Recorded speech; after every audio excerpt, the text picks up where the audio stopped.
ભારતના ભાગલા થયા એને લગતી વાર્તાઓમાં મોહન રાકેશની 3 વાર્તાઓ અદ્ભુત છે. પરમેશ્વર કા કુત્તા, મલબે કા માલિક અને ક્લેમ. હું આજે પરમેશ્વર કા કુત્તા કહી રહી છું. ત્યાંથી અહીં આવનારા અને અહીંથી ત્યાં જનારા પોતપોતાની મિલકતનો દાવો કરી શકતા હતા. એવો એક માણસ જે અહીં આવ્યો છે એ રોજ લાઈનમાં ઊભો રહે છે ને હવે કંટાળ્યો છે. કેવી રીતે મૂલ્યોની પડતી શરૂ થઈ? સીધી વાત કરો તો કામ નહીં થાય, સીધી આંગળીએ ઘી નહીં નીકળે, આંગળી વાંકી કરવી પડશે. સીધા રહેશો તો કોઈ તમારું નહીં સાંભળે, માથા ભારે થશો તો સાંભળશે. આ જે નવા મૂલ્યો હતા, જેમ કૃષ્ણા સોબતીની સિક્કા બદલ ગયા વાર્તા છે, એ જ રીતે મોહન રાકેશની મલબે કા માલિક અથવા પરમેશ્વર કા કુત્તા, એ બે મૂલ્ય બદલાઈ જવાની વાર્તા છે. પરમેશ્વર કા કુત્તા મેં અનુવાદ કર્યો છે પરમાત્માનો કૂતરો.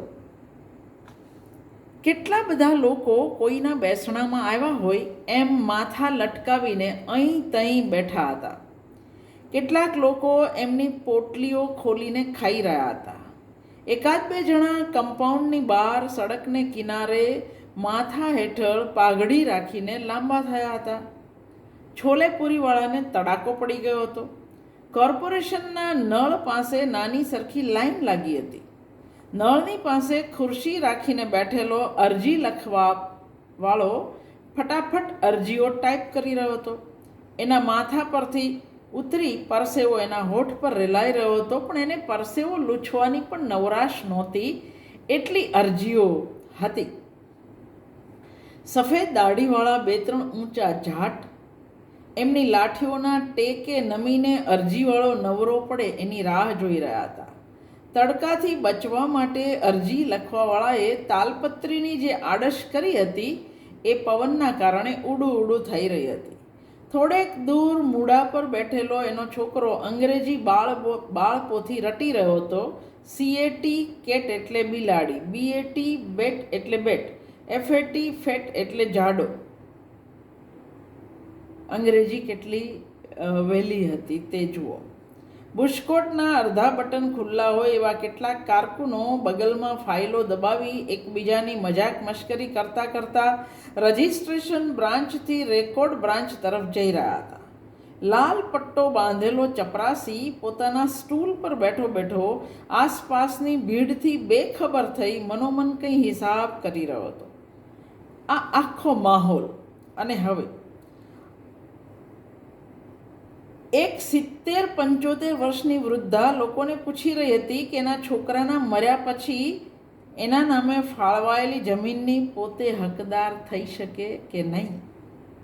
અંદરના મુખ્ય ઓરડામાં ફાઇલો કીડીની ગતિએ આગળ ચાલી રહી હતી. 2-4 કારકુનો વચ્ચેના ટેબલ પાસે ભેળા થઈ ચા પી રહ્યા હતા. એમાંનો એક ઓફિસના કાગળ પર લખેલી એની તાજી ગઝલ મિત્રોને સંભળાવી રહ્યો હતો.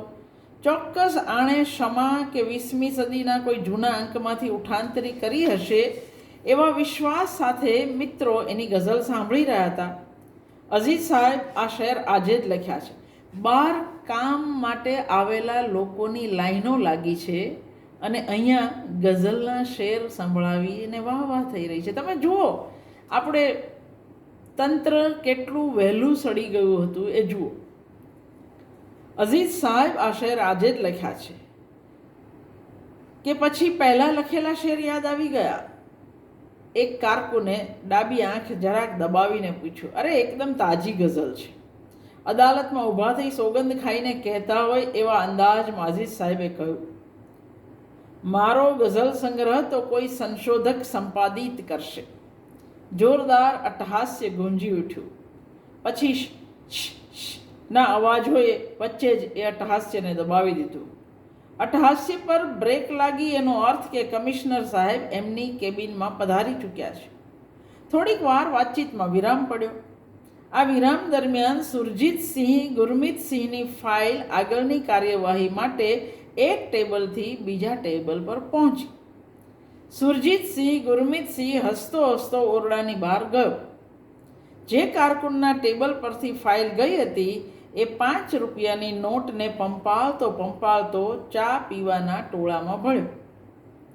આ 1957માં લખાયેલી વાર્તા છે, એટલે 5 રૂપિયાએ ફાઇલ આગળ ચાલે છે. આજની હોય તો એ 5 રૂપિયાને કેટલા મીંડા ચડી ગયા હોય એ તમે કલ્પના કરી શકો છો. સાહેબની ઘંટડી વાગી. ચપરાસી ઊભો થઈને અંદર ગયો. તરત પાછો આવી સ્ટૂલ પર બેસી ગયો. ચપરાસી પાસે બારીના પડદાને બરાબર કરાવ્યા પછી કમિશનર સાહેબે ટેબલ પર મૂકેલ ઢગલોય કાગળ પર એક ઝપાટે સહીઓ કરી, પછી પાઇપ સળગાવી, બેગમાંથી રીડર ડાયજેસ્ટનો નવો અંક બહાર કાઢ્યો અને ઇટાલીના પુરુષોને એ કેમ ચાહે છે એવી અર્થનો લેટિશિયા વાલ્ડ્રીજનો લેખ એ તો વાંચી ચૂક્યા હતા. બાકી બચેલા લેખમાંથી હૃદયની શસ્ત્રક્રિયા સંબંધી લેખ સૌથી પહેલાં વાંચવા માટે એમણે પસંદ કર્યો હતો અને એમણે લેખ વાંચવાનું શરૂ કર્યું. સાહેબ નોકરી પર આવ્યા છે પણ વાંચી રહ્યા છે રીડર ડાયજેસ્ટ. બરાબર એ જ સમયે બહારથી કોઈ શોર બકોર સંભળાવવાનો શરૂ થયો. કમ્પાઉન્ડમાં ઝાડ નીચે અહીં ત્યાં બેઠેલા લોકોમાં 4 નવા ચહેરા ઉમેરાયા. એક આધેડ માણસ હતો જેણે એની પાઘડી જમીન પર પાથરી હતી અને એના પર પાછળ હાથનો ટેકો દઈ પગ ફેલાવીએ બેસી ગયો હતો. પાઘડીના છેડે એનાથી જરાક મોટી હોય એવી સ્ત્રી અને એક જુવાન છોકરી બેઠા હતા અને એની પાસે એક દુબળો પાતળો છોકરો ઊભો હતો. આધેડ આદમીના પગ વધુ ફેલાયા અને એનો અવાજ એટલો ઊંચો થયો કે કમ્પાઉન્ડની બહાર ઊભેલા લોકોને પણ સંભળાય. એ બોલતો જતો હતો અને સાથે સાથે ગોઠણ પર હાથ પછાડતો જતો હતો. સરકાર સમય લઈ રહી છે.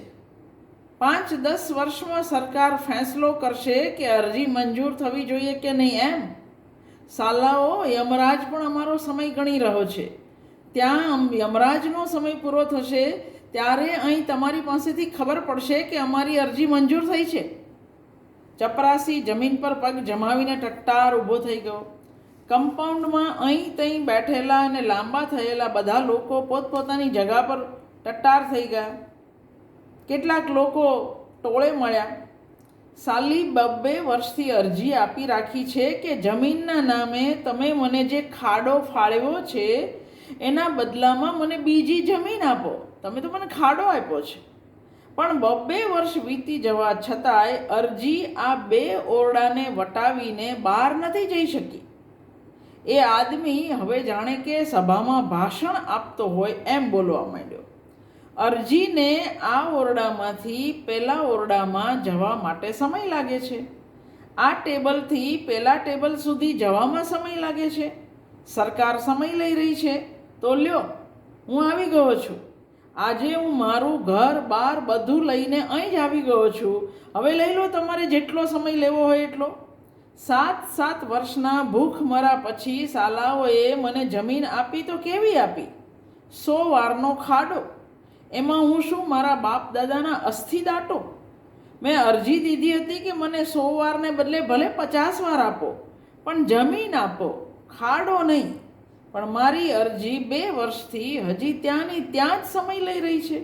હું ભૂખે મરી રહ્યો છું અને અરજી સમય લઈ રહી છે. ચપરાસીના હથિયાર કયા? કપાળ પર કરચલી, આંખમાં ગુસ્સો. એ લઈને આગળ આવ્યો. ભીડને એક બાજુ કરી પેલા આધેડ પાસે જઈને કે, એ મિસ્ટર, ચાલ નીકળ અહીંથી બહાર, ચાલ ઉઠ અહીંથી. મિસ્ટર આજે અહીંથી ઉઠી રહ્યો. પેલો માણસ પગને વધારે પસારીને બેઠો. મિસ્ટર આજે અહીંનો બાદશાહ છે.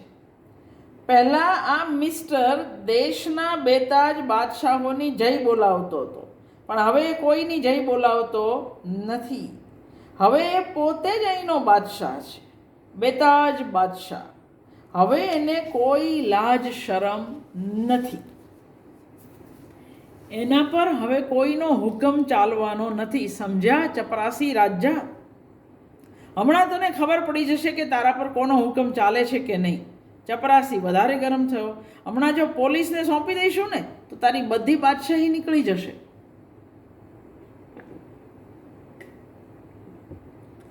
બેતાજ બાદશાહ ખડખડાટ હસી પડ્યો. હા હા હા, તારી પોલીસ મારી બાદશાહી નીકાળશે? તું બોલાવ તો ખરો પોલીસને. હું પોલીસની સામે નાગો થઈ જઈશ અને કહીશ કે લો કાઢો મારી બાદશાહી. અમારામાંથી કોની બાદશાહી કાઢશે તારી પોલીસ? આ જો મારી સાથે આ બીજા 3 બેતાજ બાદશાહ છે. આ મારા ભાઈની વિધવા છે. એ ભાઈની પત્ની જેને પાકિસ્તાનમાં પગથી પકડીને ઊભો ચીરી નાખેલો. આ મારા ભાઈનો છોકરો છે જે આટલી નાની ઉંમરે ટીબીનો રોગી છે. અને આ મારા ભાઈની દીકરી છે જે પરણવા લાયક થઈ ગઈ છે. આની મોટી બહેન હજી આજે પાકિસ્તાનમાં કુંવારી બેઠી છે. આજે મેં આ બધાને બાદશાહી દઈ દીધી છે. જા તું જઈને લઈ આવ તારી પોલીસને, જેથી તારી પોલીસ આવે અને આ બધાની બાદશાહી કાઢી નાખે. સાલા કૂતરા.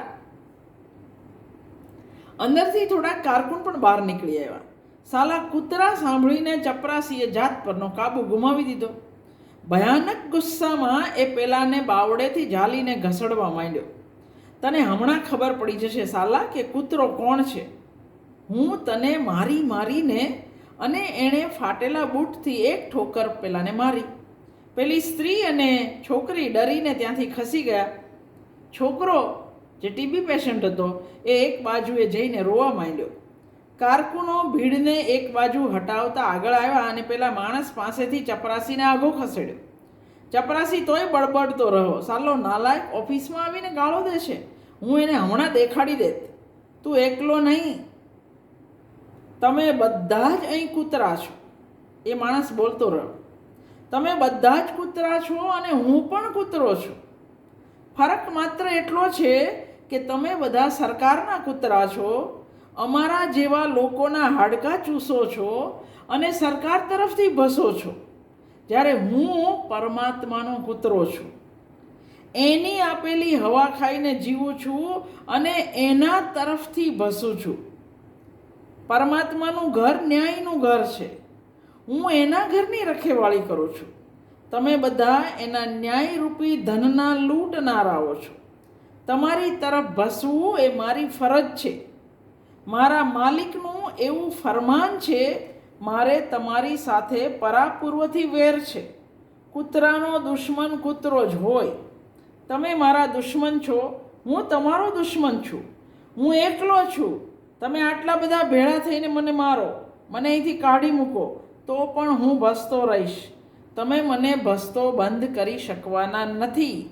મારી અંદર મારા માલિકનું નૂર છે, મારા વાહેગુરુનું તેજ છે. મને જ્યાં ક્યાંય પણ પૂરશો ત્યાંથી પણ હું ભસવાનો અને ભસીને તમારા બધાના કાન ફાડી નાખીશ. સાલ્લાઓ, આદમીના કૂતરાઓ, એંઠા હાડકા પર મરતા કૂતરાઓ, પૂંછડી પટપટાવીને જીવવાવાળા કૂતરાઓ. બાબાજી બસ કરો બસ. એક કારકુને હાથ જોડ્યા. અમારા બધા પર દયા કરો અને તમારી આ સંતવાણી બંધ કરો. તમારું નામ શું છે?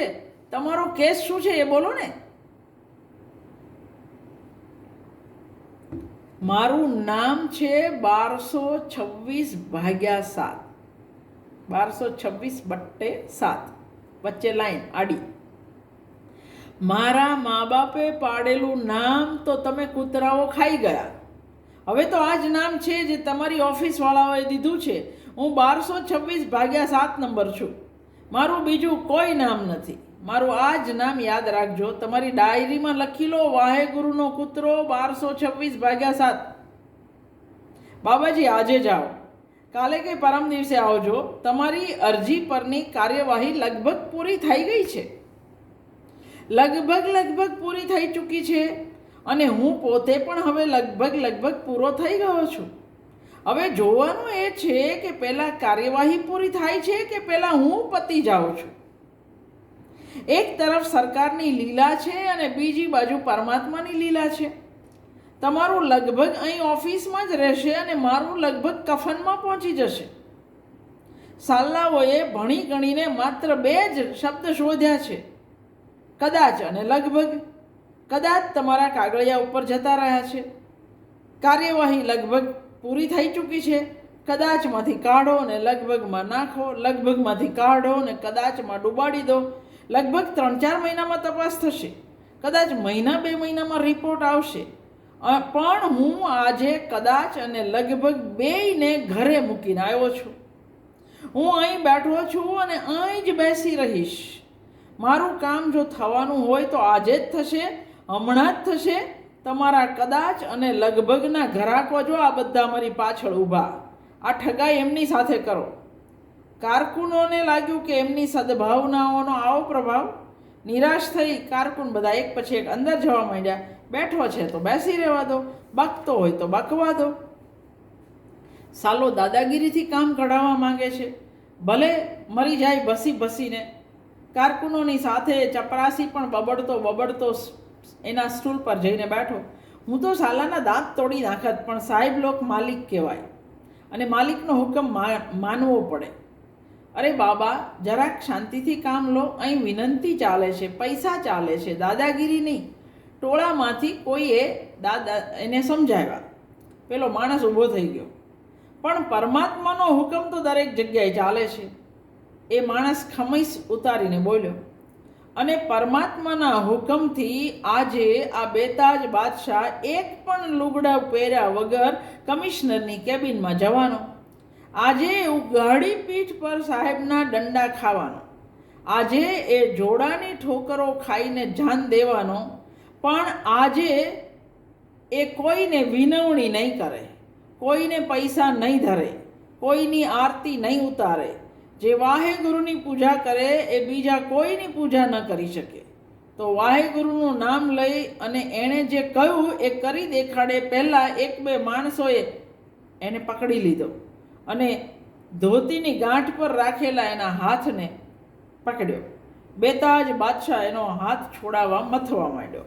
મને જઈને જરાક પૂછવા તો દો કે મહાત્મા ગાંધીએ આપણને આ માટે આઝાદી અપાવી હતી કે આ લોકો આઝાદી સાથે આવી રીતે ચેડા કરે, એના હાલ બેહાલ કરે, આઝાદીના નામ પર કલંક લગાવે, આ ટકાની ફાઇલોમાં બાંધીને આઝાદીનું અપમાન કરે, લોકોના દિલમાં આઝાદી માટે નફરત પેદા કરે. માણસના શરીર પર કપડાં જોઈને આ લોકોને વાત સમજમાં આવતી જ નથી. શરમ તો એને આવે જે માણસ હોય. હું તો જાતે જ કહું છું કે હું માણસ નથી, હું તો કૂતરો છું. અચાનક જ ભીડમાં આતંક ફેલાઈ ગયો. કમિશનર સાહેબ એમની કેબિનમાંથી બહાર આવ્યા. તંગ ચહેરા પર ભ્રુકુટી ચડાવી, શી વાત છે? શું જોઈએ છે તારે? તમને મળવા માંગુ છું સાહેબ. સાહેબ સામે ઘૂરતો એ માણસ બોલ્યો. 100 વારનો એક ખાડો મારા નામે ફાળવવામાં આવ્યો છે. હું એ ખાડો તમને પાછો આપવા માંગુ છું, જેથી કરીને સરકાર એમાં એક તળાવ બનાવી શકે અને સાહેબ લોકો સાંજે ત્યાં જઈને માછલીઓ પકડી શકે. અથવા તો સરકારે ખાડામાં એક ભંડકિયું બનાવી દે અને મારી જેવા બધા કૂતરાને એમાં પૂરી દે. વધારે બકબક કરવાની જરૂર નથી. તારો કેસ લઈને મારી પાસે આવ. મારો કેસ મારી પાસે નથી સાહેબ. 2 વર્ષથી મારો કેસ સરકાર પાસે છે, તમારી પાસે છે. મારી પાસે તો મારું આ શરીર અને આ 2 કપડાં છે. 4 દાડા પછી એ નથી રહેવાના. એટલે આજે હું એ કપડાં ઉતારી દેવાનો છું. એના પછી માત્ર 1226/7 નંબર રહી જશે અને 1226/7ને મારીને પરમાત્માના દરબારમાં મોકલી આપવામાં આવશે. આ બકવાસ બંધ કરીને મારી સાથે અંદર ચાલ. અને કમિશનર સાહેબ એમની કેબિનમાં જતા રહ્યા. એ આદમી ખંભે બુસ્કોટ લટકાવી અને કમિશનરની પાછળ ગયો. 2 વર્ષ આંટા ખાતો રહ્યો, પણ કોઈએ મારી વાત ન સાંભળી. ખુશામત કરતો રહ્યો તોય કોઈએ મારી વાત ન સાંભળી. ઈશ્વરના નામે પ્રાર્થના કરતો રહ્યો તોય કોઈએ મારી વાત ન સાંભળી. પણ શરમ છોડી તો સાંભળી. ચપરાસીએ બારણું ઉઘાડ્યું. એ કમિશનરની કેબિનમાં દાખલ થયો. જો લેખક કેટલી મજાથી આ વાત કરે છે. ઘંટડી વાગી ફાઇલોએ ગતિ કરી, કારકુનોને બોલાવવામાં આવ્યા અને અડધા કલાક પછી બેતાજ બાદશાહ હસતો હસતો બહાર આવ્યો. લોકોની ઉત્સુક આંખોએ એને આવતો જોયો. એ બહાર આવીને બોલવા માંડ્યો. આમ ઉંદરડાની જેમ ટગર ટગર જોઈ રહેવાથી કંઈ નહીં વળે. ભસો ભસો, જેટલા છો એટલા બધા ભેગા થઈને ભસો. આપોઆપ સાલ્લાઓના કાન ફાટી જશે. ભસો કૂતરાઓ ભસો. એની ભાભી બેવ છોકરાઓને લઈ દરવાજા પાસે રાહ જોઈ રહી હતી. છોકરી અને છોકરાના ખભા પર હાથ રાખી એ ખરેખર બાદશાહની અદામાં સડક પર ચાલવા લાગ્યો. શરમના પૂંછડા હો તો વર્ષોના વર્ષો મોઢા લટકાવીને ઊભા રહો. અરજીઓ ટાઈપ કરાવો, નળનું પાણી પીવો, કારણ કે સરકાર સમય લઈ રહી છે, અને એવું સાંભળતા રહો, નહીતર બેશરમ બનો. બેશરમ થવામાં જ ફાયદો છે. અચાનક એ બોલતો બંધ થયો અને મોટેથી હસ્યો. સાંભળ્યું યારો, બેશરમ થવામાં જ ફાયદા છે. અને એના ચાલ્યા ગયા પછી કમ્પાઉન્ડમાં અને આજુબાજુમાં વાતાવરણ હતું એના કરતાં વધારે ગંભીર થઈ ગયું. ધીરે ધીરે ભીડ વિખેરાઈ પોતપોતાની જગા પર જવા માંડી. ચપરાસીના ટાંટિયા વળી પાછા સ્ટૂલ પર ઝૂલવા માંડ્યા. કારકુનોના ઓરડામાં પેલો છોકરો ચા લઈ ગયો. અરજીવાળાનું મશીન ચાલવા માંડ્યું અને પેલો છોકરો ફરી પાછો PEN પેન એટલે કલમ, HEN હેન એટલે મરઘી, પણ DEN ડેન એટલે અંધારી ગુફા. આનો કોઈ અજવાળું આમાં થવાનું નથી. એણે આટલો વિરોધ કર્યો તો પણ. આ મોહન રાકેશ, આપણે એનાથી વધારે પરિચિત આષાઢ કા એક દિન નાટકના સર્જક તરીકે. પણ નવી વાર્તા હિન્દીમાં જે આવી, નિર્મલ વર્મા, કમલેશ્વર અને મોહન રાકેશ, આ બધા એના પાયાના પથ્થર જેવા. આ વાર્તા 1958માં પ્રકાશિત થઈ. આઝાદી પછીના વર્ષોને આપણે સુવર્ણકાળ કહીએ છીએ, પણ આ તો 58માં લખાઈ છે. એનો અર્થ કે ભ્રષ્ટાચાર કદાચ આપણી પ્રજાના લોહીમાં હશે.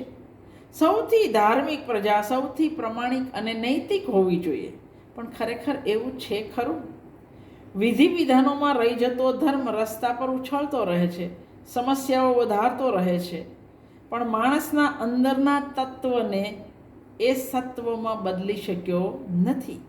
લગભગ 50+25 એટલે 75 વર્ષ પછી આ વાર્તા આપણને એવું નથી લાગતું કે આજના સમય માટે જ લખાઈ હોય.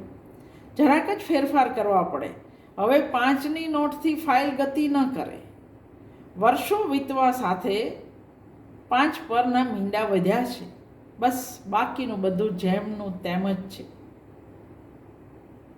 સરકારો આવતી રહી, બદલાતી રહી, પક્ષો બદલાતા રહ્યા, પણ આપણી પ્રજાના લોહીમાં જે ભ્રષ્ટાચાર છે, લાંચ રૂશ્વત છે, એ બિલકુલ હતા તેવા ને તેવા જ 2025માં પણ કોઈ ફરક પડ્યો નથી. ક્યારેક મોહન રાકેશની બીજી વાર્તા વિશે પણ વાત કરીશું.